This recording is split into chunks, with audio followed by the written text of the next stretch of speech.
Hey guys, this is Big Snack and I'm gonna run you through an exercise called the hip, pails and rails. This one, we are going to find either we can use the floor or we can elevate ourselves if our hips are not very mobile or flexible.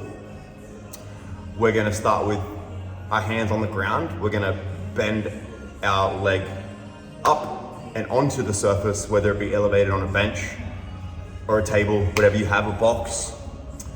And then we're gonna think about a few things. Again, breathing in our nose, exhaling through our mouth. We're gonna think about hip external rotation. We're gonna think about anterior tilt of the pelvis. We're gonna think about our belly button pulling forward.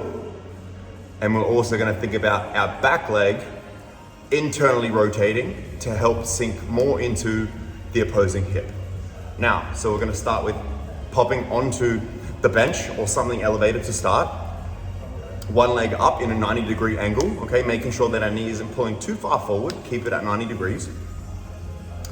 We are gonna put our hands in front of us, and then as we're in the position, we're breathing in our nose, and already for some of us, this position might be quite uncomfortable, very difficult to sit in. But again, you wanna focus on your breath because that's gonna help relax you. Remember, we try to relax the best we can. Our body seems to wanna be super tight and flexed up, so we're just gonna try to relax the best we can. Take a nice breath in the nose.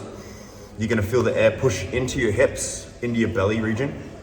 You're gonna slowly externally rotate your leg, meaning your hip, from the hip joint, you're gonna think about turning your hip or your knee down and back.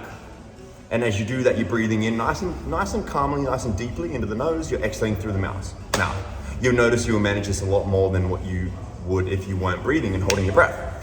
Now, the second cue there is you're gonna breathe in again, and as you exhale, you're gonna slowly anterior tilt your pelvis without losing your hip external rotation. Because if you lose one over the other and compromise, you kind of lose the more deep of a stretch that you're gonna get. So you're gonna take those nice breaths in, anterior tilt the pelvis, and on the next breath, you're gonna start to pull the belly button forward. Now, a lot of cases, we wanna pull our full entire body forward, but we wanna maintain the anterior tilt and the hip external rotation. And as you relax through the movement, you breathe in, you exhale, you pull the belly button forward or the chest forward and up, and you feel more space that's created.